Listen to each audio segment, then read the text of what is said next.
actually did sit across from each other in the House chambers. Somehow everyone wants to get the back row. So that's the prime seats. And so someone forgot about this one seat in the back row, and I was like at the end to pick seats.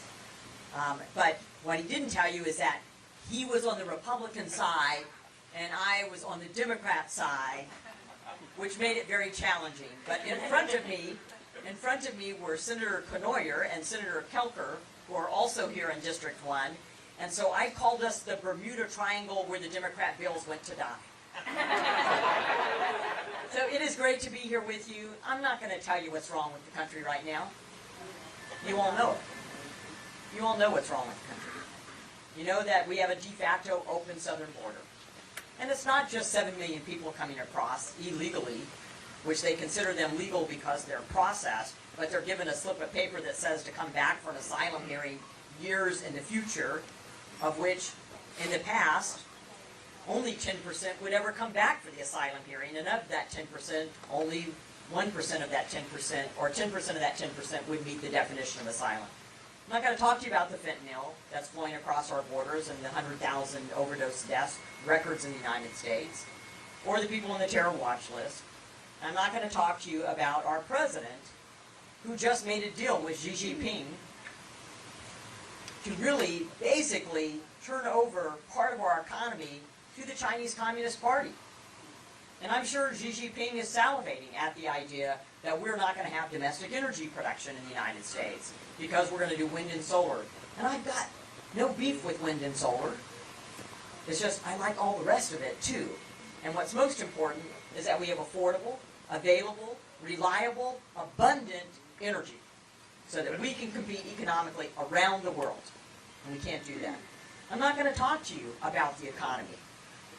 Anybody in here think Bidenomics is working? No. Yeah. So when they're wondering why there's a disconnect, why with all these huge achievements in Bidenomics, why don't people agree that the economy is doing well? And this is Republicans, Independents, and Democrats. Because unlike the president, you have to go to the gas pump. I have to go to the gas pump. I have to go to the grocery store. You have to go to the grocery store. We know that if you're working, your wages haven't kept up with inflation. And they like to tout that inflation is down. Well, inflation may be down, but what's not down? Prices. What's not down? Interest rates. So that's a burden and a struggle to each of us. And people are suffering. And they're hurt. And they're losing faith. And they're losing hope that their government has the leaders that can help them out of this mess and out of these crises. And I'm going to say, I'm embarrassed to say that we in Congress haven't shown them that leadership. If anybody's been watching what's happening in crisis. And let me say, what in Congress, it is great to be in Iowa and out of D.C. because real leadership happens in Iowa. So I think what you're going to hear is that a President DeSantis would not turn over energy to Xi Jinping and the Chinese Communist Party, would not keep a border open and let anybody and anything and turn over operational control of the border to the cartels, would be putting forth pro-growth economic policies where all of us succeed. All of us succeed.